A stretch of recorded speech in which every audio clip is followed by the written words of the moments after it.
Hello everyone, welcome to home science classes. Home science classes में आपका स्वागत है। कैसे हैं आप? आशा करती हूँ अच्छे होंगे, खुश होंगे, मस्त होंगे और पढ़ाई कर रहे होंगे। तो आपको पता ही है कि हम कर रहे हैं प्रैक्टिस।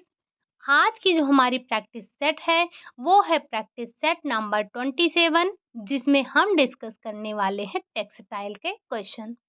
हालाँकि हम पिछले 4-5 दिन से टेक्सटाइल के ही क्वेश्चन कर रहे हैं। उससे पहले हमने एक्सटेंशन एजुकेशन देखा था और हमने होम मैनेजमेंट के क्वेश्चन को देखा था। आज के क्लास में भी हमने वही अपने 50 क्वेश्चन रखे हैं। आप लोग जो क्वेश्चन पूछा जाता है उसका जवाब नहीं देते हैं। इसके 2 रीज़न होंगे, या तो आप ज़रूरी नहीं समझते हैं या फिर आपको वो आता नहीं है। अगर आप ज़रूरी नहीं समझते हैं तो कोई बात ही नहीं है, लेकिन अगर वो क्वेश्चन आपको नहीं आता है तो आपको उसे तुरंत के तुरंत नोट डाउन कर लेना चाहिए। यानी कि आप हमने आपसे पहले भी कहा है और आए दिन कहते ही रहते हैं कि जब भी आप क्लास लिया कीजिए, पेन और नोटबुक लेकर बैठा कीजिए। तो आपको जो क्वेश्चन नहीं आता है, जैसे जो क्वेश्चन मैं आपसे पूछती हूँ, अगर वो नहीं आता है तो आपको तुरंत अपने नोटबुक में उसको नोट डाउन करना चाहिए और फिर बाद में जाकर अपनी नोट्स को उलटिए-पलटिए और देखिए कि क्या ऐसा हमने पूछ लिया जो आपको नहीं आया। क्लास में तो हम डिस्कस करते ही हैं, जो हम पूछते हैं वो वही क्वेश्चन पूछते हैं जो हमने अपने थ्योरी की क्लासेस में आपसे बात किया होता है, जो हम डिस्कस किए होते हैं। वही क्वेश्चन आपसे पूछे जाते हैं, इधर-उधर के क्वेश्चन नहीं होते हैं। तो आप पेन और नोटबुक लेकर बैठा कीजिए, जो क्वेश्चन आपको ना आए उन्हें नोट डाउन कीजिए और बाद में जाकर अपनी नोट्स को उलटिए-पलटिए देखिए, ठीक? आज की क्लास में हम आगे बढ़ने से पहले सबसे पहले अपने कल की क्लास में एक सुधार करना था हमें। वो क्या था? तो आपकी जो प्रैक्टिस सेट नंबर 26 थी, उसमें जो क्वेश्चन नंबर 17 था, वो आपका थोड़ा-सा गलत हो गया था, उसमें थोड़ा-सा करेक्शन कीजिएगा। इटली के वस्त्र निर्माताओं का व्यापार मेला क्या कहलाता है? तो कल हमने आपको बताया था वो मोडा प्रोंटा कहलाता है। जी नहीं, वो मोडा प्रोंटा नहीं, वो आपका आइडिया कॉमा कहलाता है, ठीक? तो इस चीज़ को आप सुधार करते हुए चलिएगा। बढ़ते हैं हम आज के अपने पहले क्वेश्चन की तरफ। पहला क्वेश्चन है आपका, कपड़ों से जानवरों के पुराने दागों जैसे खून का दाग हो गया, अंडे का दाग हो गया, मांस का दाग हो गया, इनको छुड़ाने के लिए निम्नलिखित में से कौन-सा सबसे अच्छा उपचार है? क्या गर्म पानी का उपचार है? क्या नमक के पानी या फिर डाइल्यूटेड अमोनिया में भिगो देना उपचार है? या फिर आधे घंटे के लिए गर्म दूध में डुबाना चाहिए या फिर गर्म पानी और बोरेक्स में भिगोना चाहिए। अगर हम बात कर रहे हैं जानवरों की दाग का, तो ये आपने क्लास में भी देखा था कि अगर कभी भी जानवर के दाग को छुड़ाना है, यानी कि जो प्रोटीन वाले दाग हैं, अगर आपको प्रोटीन वाले दाग छुड़ाने हैं, तो आपको कभी गर्म पानी का प्रयोग नहीं करना है। क्या करेंगे आप? आप करेंगे नमक के पानी या फिर जो डाइल्यूटेड अमोनिया होता है, उसमें आप कपड़े को भिगो देंगे थोड़ी देर, ठीक? अगर कभी भी आपको गर्म पानी दिखे तो आपको प्रोटीन जगत के रेशों को साफ करने के लिए, यानी कि जो प्रोटीन जगत के रेशे नहीं, प्रोटीन दाग जो होते हैं आपको उनको साफ करने के लिए आप गर्म पानी का इस्तेमाल नहीं करेंगे। अगला क्वेश्चन है, क्वेश्चन नंबर 2 है आपका, पूछ रहा है लोहों को जंग से बचाने के लिए किया जा सकता है। यानी कि लोहे को जंग से बचाने के लिए क्या कर सकते हैं आप? कैसे बचा सकते हैं उसको? क्या उसे पोंछ कर स्वच्छ करना चाहिए? क्या ऊष्मा में उसका उपयोग ना करना चाहिए? या फिर उसको निरंतर हमें धोते रहना चाहिए? या फिर लोहे की सतह पर ग्रीस की पतली परत लगाना चाहिए? अगर आपको अपने लोहों को, यानी कि अपने लोहे को जंग लगने से बचाना है, तो आप इनमें से क्या कर सकते हैं? आप इनमें से कर ये सकते हैं कि लोहे की सतह पर ग्रीस की पतली परत हम लगा देंगे। इससे आपका जो लोहा है वो जंग नहीं खाएगा। अगला क्वेश्चन है, ध्यान रखिएगा ये जो आपका लोहा है, ये खनिज रंग के अंतर्गत आता है। अगर कभी खनिज रंग का नाम लिया जाएगा, तो वहाँ पर आपका लौह चूड़ उसमें नाम आता है। अगला क्वेश्चन, क्वेश्चन नंबर 3 है, पूछा जा रहा है, सूती वस्त्र से पान का दाग किस रासायनिक पदार्थ से छुड़ाएँगे? यानी कि अगर आपके पास कॉटन का कपड़ा है और उस पर पान का दाग लग गया है, तो उस पान के दाग को आप कैसे हटाएँगे? ग्लिसरीन व ज़ेवेल वाटर, तनु पोटेशियम परमैंगनेट या फिर सोडियम बाइसल्फेट या सल्फाइड या फिर गर्म पानी और साबुन का घोल या फिर अल्कोहल, अमोनिया और तनु अम्ल से। अगर हम बात कर रहे हैं जो हमारा कॉटन का कपड़ा है, कॉटन के कपड़े पर जो पान का दाग लगता है, तो पान के दाग को छुड़ाने के लिए आप ग्लिसरीन व ज़ेवेल वाटर का प्रयोग करेंगे। यहाँ पर ज़ेवेल वाटर, इसका एक नाम और होता है। अभी कल की क्लास में ही आपने देखा था कि ज़ेवेल वाटर का एक अन्य नाम और क्या है? अगर आपको याद हो तो एक बार कमेंट बॉक्स में ज़रूर छापिएगा। बढ़ते हैं हम अपने अगले क्वेश्चन की तरफ। क्वेश्चन नंबर 4 है, दूध का प्रयोग किस धब्बे को मिटाने के लिए किया जाता है? जो दूध होता है, दूध का प्रयोग आप किस धब्बे को मिटाने के लिए करते हैं? वॉल पेन की स्याही का, खून का, हल्दी का या फिर नेल पॉलिश का? दूध का प्रयोग किस धब्बे को हटाने के लिए, यानी कि दूध का प्रयोग आप, ऐसा कौन-सा दाग होता है, ऐसा कौन-सा धब्बा होता है जिसको हटाने के लिए आप प्रयोग करते हैं? तो जो ये बॉल पेन की स्याही होती है, अगर इसके दाग को आपको हटाना है, तो आप क्या करेंगे? आप कच्चा दूध जो होता है, उसमें थोड़ी देर अपने कपड़े को भिगोकर रख देंगे। थोड़ी देर का मतलब बहुत टाइम लेता है, ये लंबा प्रोसेस होता है।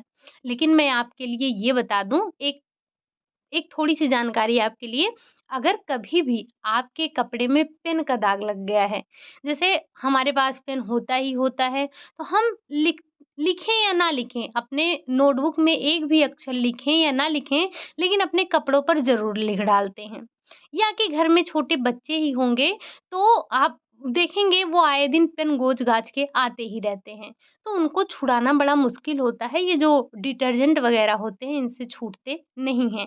तो आप ज़्यादा परेशान मत हुआ कीजिए, आपके पास थिनर ज़रूर होगा, बस थिनर को लीजिए और जहाँ पर पेन चला है, वहाँ पर हल्का-सा रफ़ कीजिए, देखिए दाग अपने आप हट जाएगा, ठीक? तो ये थोड़ा-सा छोटा-सा नुस्ख़ा है, लेकिन आपके बहुत काम आएगा। बाकी अगर जो पेन की स्याही का दाग लगा होता है, जो आपके कपड़ों पर पेन चल जाता है, उसको आप कच्चे दूध से छुड़ा सकते हैं, यानी कि आप रात भर अपने कपड़े को कच्चे दूध में डुबो कर रखिए, सुबह हल्का-सा कोई डिटर्जेंट लगाकर आप उसको साफ कर सकते हैं, ठीक? अगला क्वेश्चन है, क्वेश्चन नंबर 5 है, सेल्फ हेल्प फीचर में आते हैं, इनमें से कौन-सा आपका सेल्फ हेल्प फीचर के अंतर्गत आता है? क्या हुक एवं अच्छिका या फिर बटन और काज या फिर रिबन एवं डोरी या आपका इलास्टिक एवं चुटपुट। चुटपुट यानी कि वही जो कपड़ों में बटन के तरीके का होता है, अपने आप ले जाके उस पे रख दीजिए, थोड़ा-सा प्रेस कीजिए, वो जाके चिपक जाता है, तो वही आपका चुटपुट होता है और यही यही आपके सेल्फ हेल्प फीचर के अंतर्गत आता है। अगला क्वेश्चन है, क्वेश्चन नंबर 6 है, पूछ रहा है आपसे, सिलाई मशीन में असमान टाँके आने का कारण है। जो आपके पास सिलाई मशीन है, उसमें जो असमान टाँके आते हैं, उसके कारण क्या हो सकते हैं? क्या प्रेशर फुट पर कम दाब होना या कम दबाव, प्रेशर फुट पर अधिक दबाव, धागा ढीला होना या फिर धागे में असमान खिंचाव? अगर हम बात कर रहे हैं सिलाई मशीन में असमान टाँके की, तो आपके सिलाई मशीन में अगर धागा ढीला होगा, तो धागा ढीला होने की स्थिति में आपके जो सिलाई मशीन के टाँके हैं, वो टाँके आपके असमान आएँगे, समान नहीं होंगे। अगला क्वेश्चन है, क्वेश्चन नंबर 7 है, कपड़े बनाने की ड्रेपिंग विधि में वस्त्र बनाने के लिए किसका प्रयोग किया जाता है या किसका प्रयोग करते हैं? केवल मानक नमूने का, वास्तविक आकार की डमी का, जीवित व्यक्ति का या फिर चपटे नमूने का? क्वेश्चन क्या है? क्वेश्चन आपका ये है कि कपड़े की ड्रेपिंग विधि, एक आपने देखा होगा ड्राफ्टिंग और एक होता है ड्रेपिंग। तो जो ड्रेपिंग विधि होती है इसमें आप किसका प्रयोग करते हैं? इसमें आप एक वास्तविक आकार की डमी का प्रयोग करते हैं।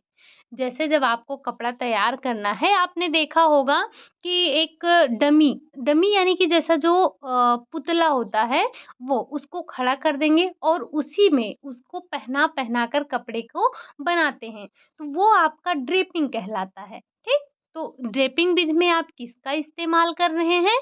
आप कर रहे हैं वास्तविक आकार की डमी का। अगला क्वेश्चन है, क्वेश्चन नंबर 8 है, ब्राउन शीट पर माप के निशान लगाकर किसी पैटर्न काटने को कहते हैं। जैसे अभी एक आपने देखा क्या? ड्रेपिंग देखा। आप क्या कर रहे थे? उसमें एक डमी को लेकर आप उसी पे क्या कर रहे थे? कपड़े को अपना बना रहे थे। लेकिन यहाँ आपसे कह रहा है कि आपने एक ब्राउन पेपर लिया है और ब्राउन पेपर पे आप माप या निशान लगाकर पैटर्न काटते हैं। ये आप कब करते हैं? जब आप सिलाई सीखने जाते हैं तो सबसे पहले आप पेपर पर ही कटिंग करते हैं।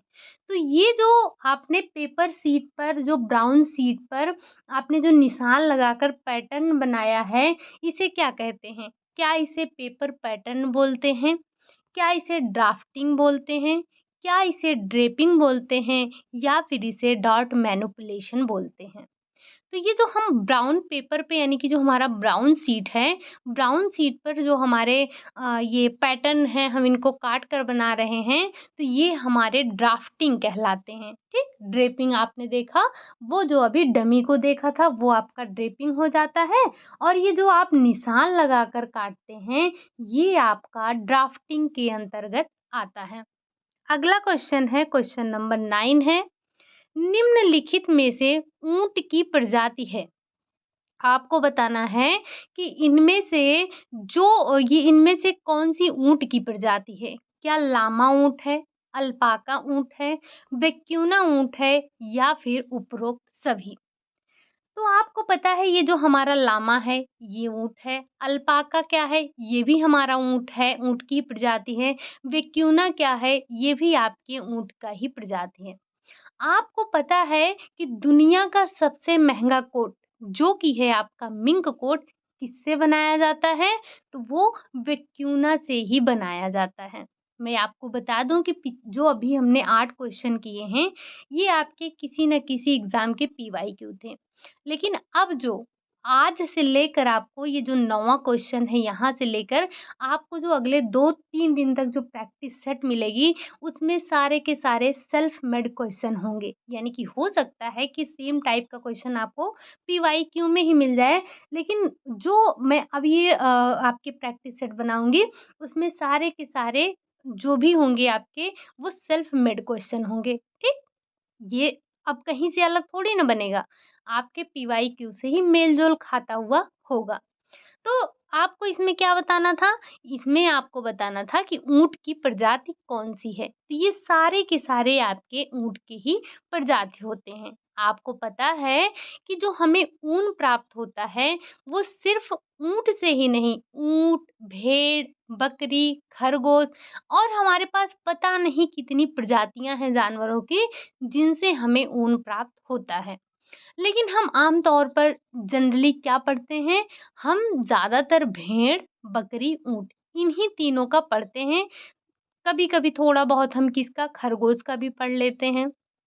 तो ये आपको इसमें से छाँट कर रखना है, आपको ध्यान रखना है कि कौन-सा बकरी है, कौन-सा ऊँट है, कौन-सा भेड़ है, कौन-सा खरगोश है, ठीक?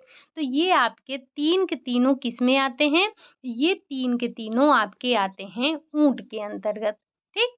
अगला क्वेश्चन है, क्वेश्चन नंबर 10 है, चाइना ग्रास के नाम से जाना जाता है। आपको बताना है कि इनमें से आप किसे चाइना ग्रास के नाम से जानते हैं?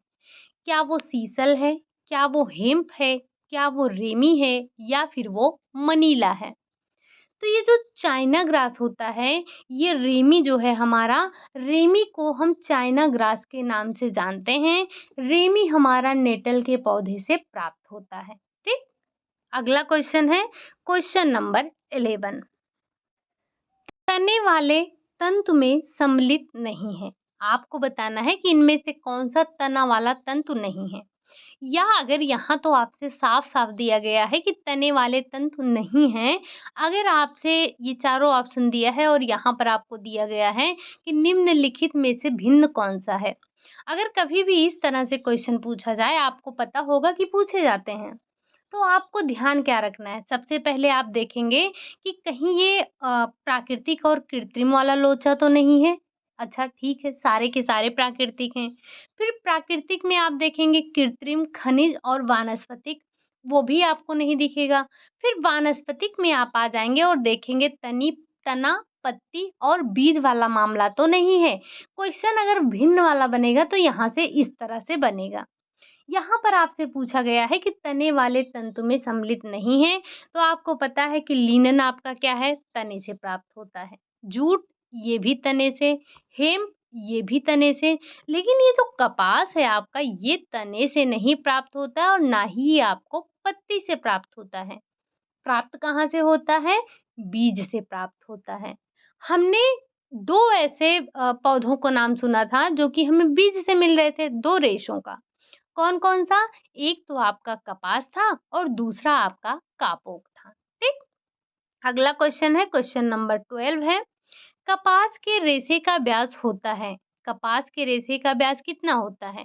10 से 12 माइक्रोन, 16 से 20 माइक्रोन या फिर 5 से 8 माइक्रोन या इनमें से कोई नहीं। अगर हम बात कर रहे हैं कपास के रेशे के व्यास की, तो कपास के रेशे का व्यास जो होता है, वो 16 से लेकर 20 माइक्रोन तक होता है। कितना होता है? 16 से लेकर 20 माइक्रोन तक होता है। ठीक? अगला क्वेश्चन है आपका क्वेश्चन नंबर 13 कह रहा है कपास का रंग होता है। जो कपास होता है उसका रंग कैसा होता है? पीला होता है, लाल होता है, नीला होता है, सफ़ेद से क्रीम होता है। तो हमें पता है कि जो हमारा कपास का रंग होता है, वो नीला, पीला, हरा, काला, गुलाबी ऐसा नहीं होता है। वो होता है सफ़ेद से क्रीम होता है। ठीक? अगला क्वेश्चन है, क्वेश्चन नंबर 14 है, कपास की रेशे की लंबाई होती है। कपास के रेशे की लंबाई कितनी होती है? आधे से लेकर 2.5 इंच होती है, 3 से लेकर 5 इंच होती है, 4 से लेकर 6 इंच होती है या फिर इनमें से कोई नहीं।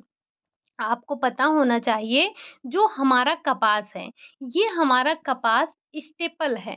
स्टेपल होता है प्राकृतिक जगत के जितने भी रेशे हैं, सिवाय रेशम को छोड़कर सारे के सारे स्टेपल होते हैं। आपका ये रेशम अपवाद में आता है, ये आपका होता है फिलामेंट। तो ये जो फिलामेंट है यानी कि जो कपास का रेशा है, इसकी लंबाई कितनी होगी? तो इसकी लंबाई होती है आधे से लेकर 2.5 इंच तक होती है। अगला क्वेश्चन है क्वेश्चन नंबर 15। लिनन की रेशे की लंबाई है। जो लिनन का रेशा है उसकी लंबाई कितनी होती है? 10 से 40 इंच होती है, 15 से 20 इंच होती है, 10 से 20 इंच होती है या फिर इनमें से कोई नहीं।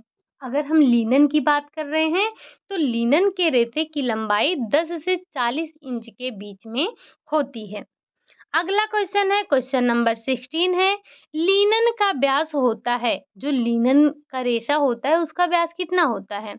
20 माइक्रोन, 14.5 माइक्रोन, 18 माइक्रोन या फिर 10 माइक्रोन होता है। अगर हम बात कर रहे हैं लिनन के रेशे के व्यास की, तो वो होता है आपका कितना?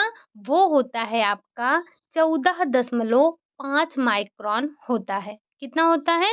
14.5 माइक्रोन होता है। इसको याद कर लीजिएगा, रट लीजिएगा। ठीक?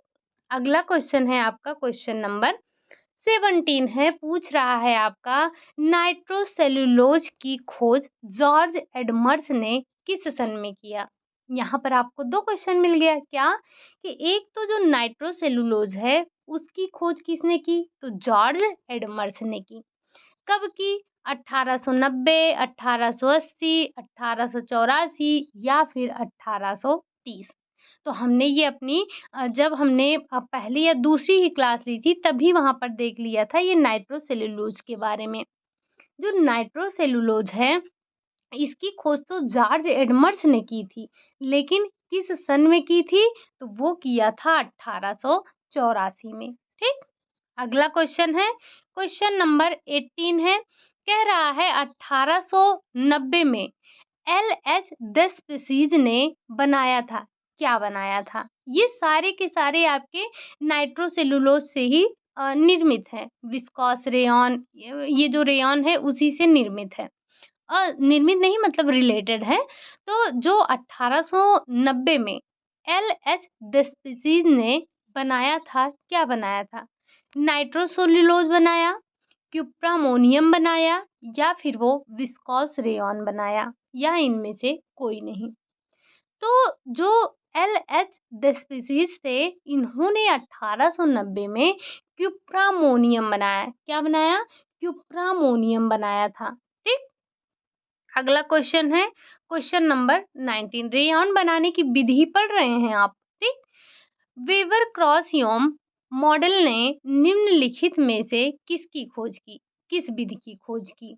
क्या वो क्यूप्रामोनियम, विस्कोस विधि, नाइट्रोजन विधि या इनमें से कोई नहीं? हालांकि हमने ऐसा नाइट्रोजन विधि कुछ पढ़ा ही नहीं है, तो हम इसको पहले ही काट दे रहे हैं। आपको बताना है जो वेवर क्रॉस और मॉडल थे, उन्होंने इन दोनों में से किसकी खोज की थी? क्या क्यूप्रामोनियम विधि की खोज की या फिर उन्होंने विस्कोस की खोज की? तो जो ये दोनों थे, इन्होंने 1892 ईस्वी में, कब किया था? 1892 ईस्वी में इन्होंने विस्कोस की खोज की, जो विस्कोस जिससे रेयॉन बनाने की विधि है उसको खोजा। अगला क्वेश्चन है, क्वेश्चन नंबर 20 है। आपको बताना है कि अमोनिया सिल्क के नाम से जाना जाता है किसे? क्या नाइट्रोसेल्युलोज को, कुप्रामोनियम को, विस्कोस को या फिर इन तीनों को? तो हमें पता है ये तीनों नहीं है हमारे अमोनिया सिल्क। हम किसे अमोनिया सिल्क के नाम से जानते हैं? तो जो आपकी क्यूप्रामोनियम विधि है, इसी को आप अमोनिया सिल्क के नाम से जानते हैं। अगला क्वेश्चन है, क्वेश्चन नंबर 21। रेयॉन के पिता के नाम से जाने जाते हैं। फादर ऑफ रेयॉन आप किसे कहते हैं? इसका क्वेश्चन बताने से पहले आप ये बताइए हमको कि ये 19वीं शताब्दी का चमत्कार कौन है और 20वीं शताब्दी का चमत्कार कौन है? आपने पढ़ा है ना कि एक, चाहे वो आपका रेयॉन, चाहे वो आपका नायलॉन, इन्हीं दोनों में से एक आपका 19वीं शताब्दी का चमत्कार है और एक आपका 20वीं शताब्दी का चमत्कार है। अब आप मुझे बताएंगे कि कौन आपका 19वीं शताब्दी का चमत्कार है और किसे हम 20वीं शताब्दी के चमत्कार के नाम से जानते हैं। तो यहाँ पर आप बताएंगे रेयॉन के पिता का नाम, यानी कि रेयॉन के पिता, फादर ऑफ रेयॉन हम किसको कहते हैं? क्या डॉक्टर कैरेथर्स को कहते हैं, काउंट हिलेरी डी चार्टोनेट को कहते हैं, जॉर्ज एडमर्स को कहते हैं या फिर इनमें से कोई नहीं? तो जो रेयॉन के पिता हैं वो हैं आपके काउंट हिलेरी डी चार्टोनेट। कैरेथर्स किसके पिता हैं? तो वो हैं आपके नायलॉन के। अगला क्वेश्चन है, आर्टिफिशियल सिल्क के नाम से जाना जाता है। इनमें से आप किसे कृत्रिम रेशम के नाम से जानते हैं? नायलॉन को जानते हैं, रेयॉन को जानते हैं, लिनन को जानते हैं या फिर रेशम को जानते हैं? तो हमें पता है कि ये दोनों तो है नहीं, क्योंकि ये दोनों हमारे प्राकृतिक रेशे के अंतर्गत आते हैं। अगर हम आर्टिफिशियल सिल्क किसी को कहते हैं तो वो है आपका रेयॉन। रेयॉन ही हमारा है जिसे हम आर्टिफिशियल सिल्क के नाम से जानते हैं। अगला क्वेश्चन है, क्वेश्चन नंबर 23। यहाँ पर क्वेश्चन आपको एक तरफ से मिलने वाले हैं, ठीक? जैसे जैसे आपने टॉपिक पढ़ा है वैसे वैसे आप टॉपिक वाइज क्वेश्चन भी देख रहे हैं, अगर आपने नोटिस किया हो तो। यहाँ हम बात कर रहे हैं रेयॉन की, सॉरी नायलॉन की। तो नायलॉन के पिता के नाम से किसको जानते हैं या फिर फादर ऑफ नायलॉन किसे कहा जाता है? कैरेथर्स को कहा जाता है, डिचार्टोनेट को कहा जाता है, एडमर्स को कहा जाता है या फिर इनमें से कोई नहीं। तो अभी-अभी इससे पहले वाला जो क्वेश्चन हमने डिस्कस किया था जिसमें हमने फादर ऑफ रेयॉन को देखा था, वहीं पर ही मैंने आपको बता दिया कि जो डॉक्टर कैरथर्स हैं, इन्हीं को हम फादर ऑफ नायलॉन के नाम से जानते हैं। इसी आपके नायलॉन को जादुई रेशा कहते हैं, धो और पहनो रेशा कहते हैं। इसका रख-रखाव बहुत ही सुगम होता है। इसे हम सुगम जीवन सुगम रेशा कहते हैं क्योंकि इसे धो और पहन लेते हैं। हमें इसे इस्त्री करने की आवश्यकता नहीं है, इसको बहुत ज़्यादा धोने की आवश्यकता नहीं है। तो इसीलिए इसे हम जीवन सुगम रेशा कहते हैं क्योंकि इसका रख-रखाव भी आसान होता है। ठीक? अगला क्वेश्चन है क्वेश्चन नंबर 24। कपास का उत्पादन चक्र है, यानी कि कपास का जो उत्पादन उत्पादन का समय है वो कितना है? 1 वर्ष, 2 वर्ष, 5 वर्ष या फिर 7 वर्ष? तो कपास की यहाँ पर उत्पादन चक्र की बात हो रही है, तो जो हमारा कपास होता है वो 1 वर्षीय पौधा होता है। वहीं अगर हम लिनन की बात करें, तो लिनन जो है हमारा वो 7 वर्षीय पौधा होता है। लिनन आपका इतना महँगा क्यों है? क्योंकि इसकी जो बुआई, कटाई ये सब होती है, बहुत टाइम लगता है। 6 वर्षों तक हम अपने सिर्फ़ और सिर्फ़ खेतों को छोड़ के रखते हैं अपने इसी लिनन की बुआई के लिए। खेतों को उर्वरक बनाते हैं, हमारा जो लिनन है वो अच्छा हो, इसके लिए हम 6 साल तक अपने जो है खेतों को ऐसे ही छोड़ देते हैं, उसमें कुछ बोते-वोते नहीं हैं, ठीक? अगला क्वेश्चन है क्वेश्चन नंबर 25।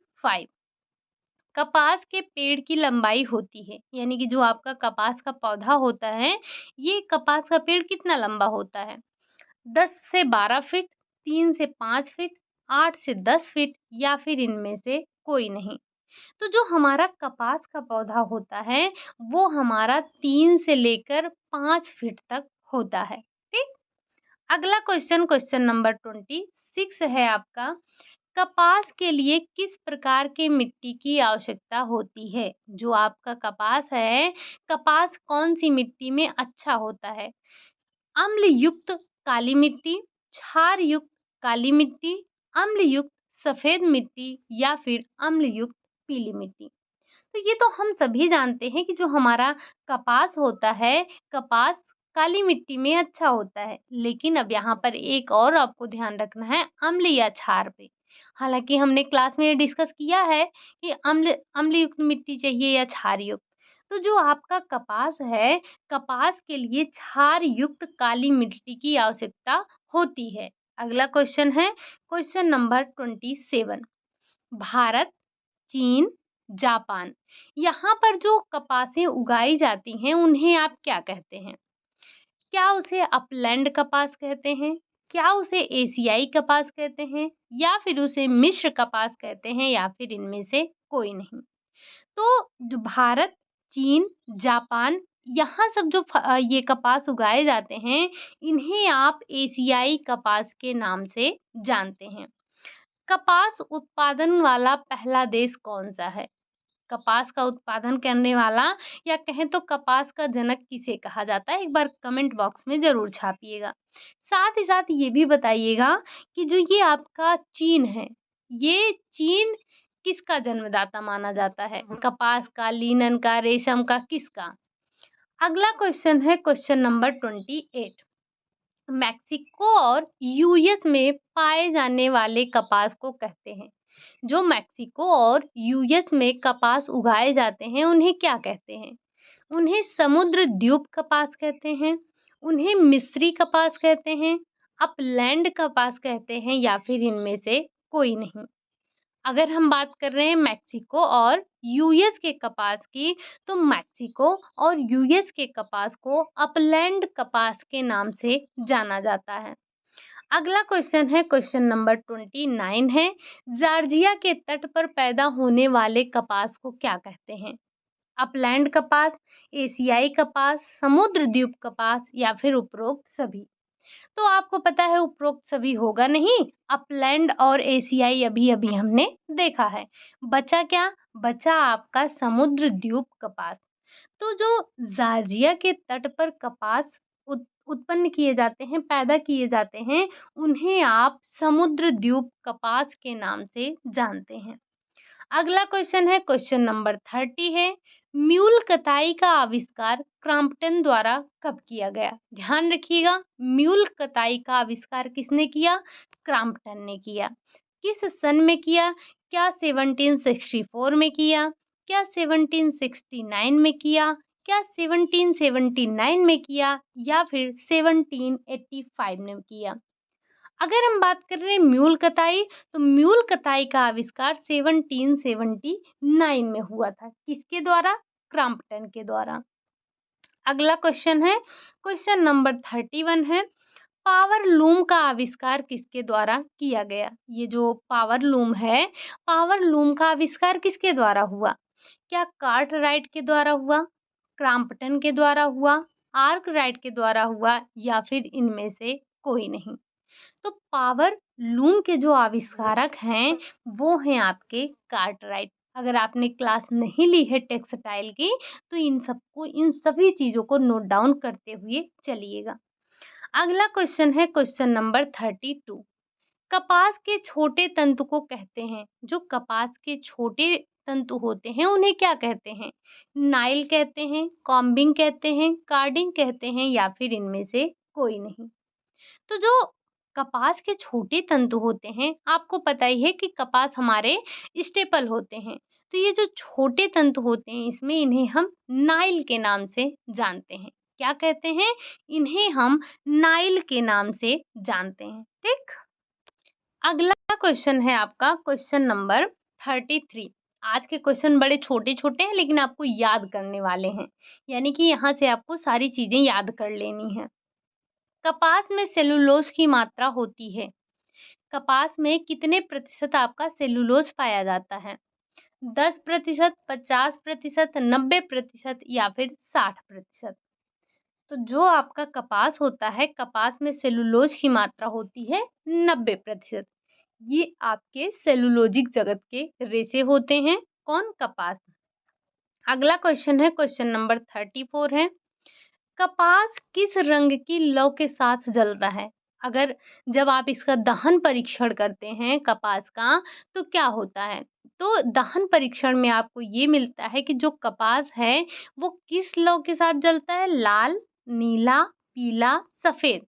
तो जो हमारा कपास है ये किस रंग का होता है, यानी कि किस रंग की लौ के साथ जलता है?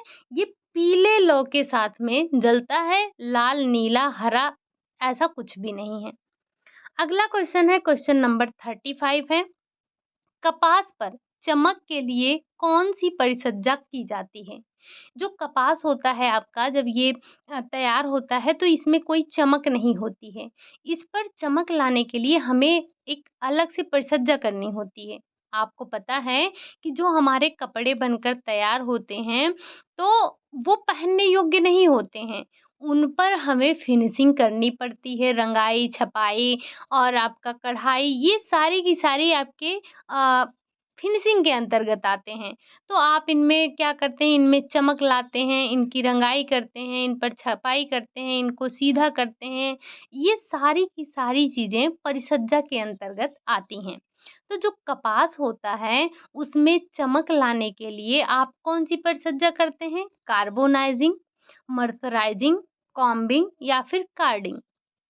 तो ना हम उस पर काम्बिंग करते हैं, ना हम उस पर कार्डिंग करते हैं, ना हम उस पर कार्बोनाइजिंग करते हैं। हम करते क्या हैं? तो हम करते हैं मर्सराइजिंग। यानी कि कपास की चमक को बढ़ाने के लिए या कपास पर चमक लाने के लिए हम मर्सराइजिंग परिचर्या करते हैं। अगला क्वेश्चन है, क्वेश्चन नंबर 36। लेकिन आप एक बार बताइए कि ये जो मर्सराइजिंग परिचर्या हमने की, ये क्या है? क्या ये यांत्रिक परिचर्या है या फिर ये रासायनिक परिचर्या है? आपने पढ़ा है ना कि जो परिचर्या है वो 2 प्रकार की होती है, एक रासायनिक, एक यांत्रिक। तो आपको बता देना है कि जो ये हमने मर्सराइजिंग परिचर्या की है, ये कैसी परिचर्या है? क्या ये यांत्रिक है या फिर ये रासायनिक परिचर्या है? ठीक। आते हैं अपने अगले क्वेश्चन पर। क्वेश्चन नंबर 36 है, कपास का रंग ब्राउन किसकी उपस्थिति के कारण होता है? ये जो आपका कपास है, वैसे आपने क्या देखा कि जो हमारे कपास है, कपास का रंग कैसा होता है? सफ़ेद से क्रीम होता है। लेकिन जब आपका कपास जो आपका कपास है, उसका रंग ब्राउन कलर आपको दिखे, तो उसमें किसकी उपस्थिति होती है? क्या वो हाइड्रोजन की उपस्थिति को दर्शाता है, कार्बन की उपस्थिति को दर्शाता है या फिर नाइट्रोजन की उपस्थिति को दर्शाता है या इनमें से कोई नहीं? ऐसे ही वो हमें ब्राउन कलर दिखता है। अगर हम बात कर रहे हैं कपास के ब्राउन कलर दिखने की, तो वो होता है आपका नाइट्रोजन की उपस्थिति। अगर अगर आपको कपास जो है कॉटन आपको कैसा दिखे, हल्का ब्राउन कलर आपको दिखने लगे, तो ये समझ जाइएगा कि उसमें नाइट्रोजन की उपस्थिति है। अगला क्वेश्चन है क्वेश्चन नंबर 37। कपास जलने पर किस प्रकार के गंध देता है? जो आपका कपास है, अगर आप इसको जलाते हैं तो ये कैसी गंध देगा? कागज जैसी, पंख जैसी, बाल जैसी या फिर इनमें से कोई नहीं? तो जो हमारा कपास है वो पंख और बाल जैसा क्यों देगा? क्या उसमें प्रोटीन थोड़ी ना है?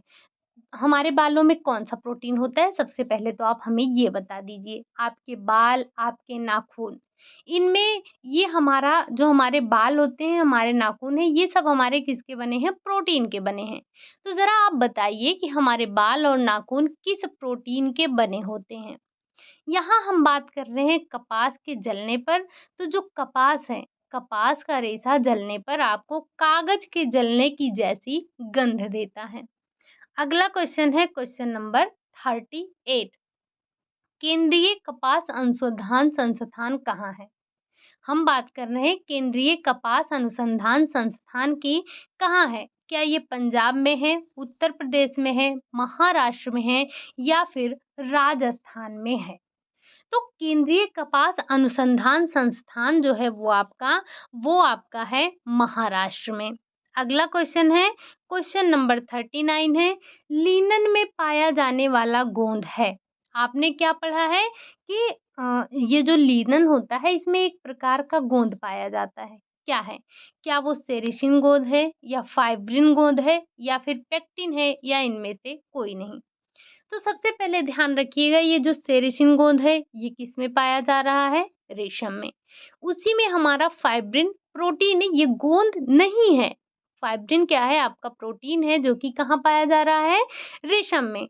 और ये जो पेक्टिन है ये आपका लिनन में पाया जाने वाला ये लिनन में पाया जाने वाला गोंद होता है। अगला क्वेश्चन है क्वेश्चन नंबर 40 है, लिनन के छोटे रेशे को कहते हैं। जैसे अभी आपने देखा कि कपास के छोटे रेशे को क्या कहते हैं? नाइल कहते हैं। उसी तरह से आपको बताना है कि लिनन के छोटे रेशे को क्या कहते हैं? लाइन कहते हैं, टो कहते हैं, इनमें से कोई नहीं। अगर हम बात कर रहे हैं लिनन के छोटे रेशे को, तो उसको आप टो कहते हैं। कपास के छोटे रेशे को पूछा जाए तो उसे हम नाइल के नाम से जानते हैं।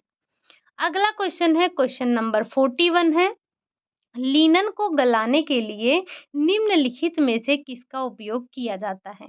आपको पता है कि जो लिनन है हमारा उस पे हम रेटिंग प्रोसेस करते हैं। उसमें करते क्या हैं? तो हम अपने लिनन के तने को गलाते हैं। किसमें? लकड़ी के बर्तन में, ओस में, रसायन में या फिर सभी में। तो हम लिनन को गलाने के लिए इन सभी का प्रयोग करते हैं। चाहे वो आपका लकड़ी का बर्तन हो, ओस हो, रसायन हो, इन सब का प्रयोग हमारा होता है लिनन को गलाने के लिए। अगला क्वेश्चन है क्वेश्चन नंबर 42 है। ठीक? पूछ रहा है आपसे कि लिनन को गलाने की प्रक्रिया में अभी-अभी आपने देखा कि लिनन को हम गलाते हैं। गलाने की प्रक्रिया में आपने क्या-क्या यूज़ किया? तो आपने लकड़ी के बर्तन का उपयोग किया, आपने ओस का उपयोग किया, आपने और क्या किया? आपने रसायन का उपयोग किया। तो यहाँ पर आपको बताना है कि लिनन को गलाने की जो प्रक्रिया है, उसमें आप कितने समय के लिए बहते हुए पानी में छोड़ते हैं? 4 सप्ताह के लिए छोड़ते हैं, 2 सप्ताह के लिए छोड़ते हैं, 6 सप्ताह के लिए छोड़ते हैं या फिर आप 3 माह के लिए छोड़ देते हैं। अगर आपने मैन्युफैक्चरिंग ऑफ लिनन पढ़ा होगा तो इस क्वेश्चन को आप आसानी से कर सकेंगे। यहाँ पर बात कर रहे हैं लिनन को गलाने की प्रक्रिया में आप कितने समय के लिए पानी में बहा देते हैं? वो होता है आपका 2 सप्ताह। 2 सप्ताह के लिए आप लिनन को बहते हुए पानी में छोड़ देते हैं। अगला क्वेश्चन है क्वेश्चन नंबर 43। लिनन को गलाने के लिए किस रसायन का उपयोग किया जाता है? अभी-अभी आपने देखा ना कि आप रसायन का उपयोग करते हैं। तो ये बताइए कि किस रसायन का उपयोग करते हैं? क्या ऑक्ज़ैलिक एसिड का उपयोग करते हैं? क्या आप कास्टिक सोडा का उपयोग करते हैं? क्या आप इन दोनों का उपयोग करते हैं या फिर इनमें से कोई नहीं? तो जो हमारा लिनन है, उसको गलाने की जो हमारी रासायनिक विधि होती है, उसमें हम इन दोनों का उपयोग करते हैं, चाहे वो आपका ऑक्ज़ैलिक एसिड हो, चाहे आपका वो कास्टिक सोडा हो। अगला क्वेश्चन है क्वेश्चन नंबर 44। वानस्पतिक जगत का सबसे लंबा रेशा है। वानस्पतिक जगत में अगर हम बात करें तो सबसे लंबा रेशा कौन-सा है? कपास का है, लिनन का है, दोनों का है या इनमें से कोई नहीं? जो हमारा वानस्पतिक जगत का रेशा है उसमें सबसे जो हमारा लंबा रेशा है, हालाँकि है तो सभी स्टेपल ही, लेकिन इन स्टेपल में भी सबसे लंबा कौन-सा है? वो आपका हो जाता है लिनन का रेशा। लिनन हमारा क्या है? तो ये ठंडक देने वाला पौधा होता है। लिनन को मिस्र को लिनन की भूमि कहते हैं। साथ ही साथ जो मिस्र में ममीज़ होते हैं, ममीज़ यानी कि जो लाश जिसे कहते हैं, ठीक? तो उसको लिनन के कपड़े में लपेट कर ही रखा जाता है। इससे क्या होता है कहते हैं इससे उसको ठंडक मिलती है। और साथ ही साथ ये वैभव का प्रतीक है, शांति का प्रतीक है, राजसी का प्रतीक है। ये सारे किसके विनम्रता का प्रतीक है। तो ये सारी की सारी विशेषताएँ आपके लिनन की हो जाती हैं। अगला क्वेश्चन है क्वेश्चन नंबर 45। स्वनिर्मित रेशम का प्रकार है। आपको पता है एक हमारा उत्पादित रेशम होता है और एक हमारा स्वनिर्मित होता है। उत्पादित में आपका कौन-कौन सा आता है? लपेटा हुआ और कता हुआ। लेकिन ये जो स्वनिर्मित है इसमें भी कई प्रकार के होते हैं। कौन-कौन से हैं? क्या वो मूँगा है, टसर हो, अरी है, अरी को ही हम एरंडी के नाम से जानते हैं या उपरोक्त सभी। तो हमें पता है ये सारे के सारे ये तीनों ही हमारे रेशम के प्रकार होते हैं। अगला क्वेश्चन है क्वेश्चन नंबर 46। लपेटा रेशम होता है। अभी-अभी हमने चर्चा किया ना कि रेशम हमारा उत्पादित भी होता है। उत्पादित आपका 2 प्रकार का होता है, एक कता हुआ होता है और एक आपका लपेटा हुआ होता है। तो आपको बताना है जो आपका लपेटा हुआ रेशम होता है वो कैसा होता है? क्या वो उच्च गुणवत्ता वाला होता है? क्या वो निम्न गुणवत्ता वाला होता है? या फिर वो मध्यम गुणवत्ता वाला होता है या फिर इनमें से कोई नहीं? तो जो हमारा रेशम का लपेटा रेशम होता है, वो उच्च गुणवत्ता वाला होता है। अगर वहीं हम बात करें जो हमारा कता हुआ रेशम होता है, वो निम्न गुणवत्ता वाला होता है। रेशम के छोटे से छोटे टुकड़ों को भी हम उपयोग कर लेते हैं, ठीक? जैसे आपको पता ही होगा, कोई अगर सस्ती चीज़ है और वो बहुत ही लाभदायक है, तब भी हम उसकी कीमत को नहीं समझते हैं। लेकिन अगर वहीं आपके पास कोई भी घटिया चीज़ आके लाके दे दी जाए लेकिन आप उसमें पैसा बहुत लगा है, तो आप क्या करेंगे उसको ज़रूर उपयोग करेंगे, चाहे वो आपको पहनने में अच्छी लगे या ना लगे या कोई खाने वाली चीज़ है वो खाने में अच्छी लगे या ना लगे, लेकिन अगर हमने उसमें पैसा ज़्यादा लगाया है, तो हम क्या करेंगे उसका उपभोग करेंगे ही करेंगे। तो ये जो हमारा रेशम होता है ना जैसे हम भारतीय कहते हैं आम के तो आम, गुठलियों के भी दाम हम निकाल लेते हैं। तो वही हाल होता है कि जो रेशम होता है उसके छोटे से छोटे टुकड़ों का भी हम उपयोग कर लेते हैं। तो ये जो लपेटा रेशम होता है ये आपका उच्च गुणवत्ता वाला होता है। अगला क्वेश्चन है क्वेश्चन नंबर 47। बंगाल और असम में पाया जाने वाला रेशम है। ये जो बंगाल और असम में रेशम पाए जाते हैं, ये कैसे रेशम होते हैं? ध्यान रखिएगा यहाँ पर स्वनिर्मित रेशे ही होते हैं। पहली बात हम यहाँ पर बात कर रहे हैं स्वनिर्मित के, आपको ऑप्शन से ही समझ में आ जाएगा। मूंगा, अरंडी, उप ये दोनों ही हैं या फिर इनमें से कोई नहीं। तो बंगाल और असम में जो पाया जाने वाला रेशम है ये दोनों ही होते हैं।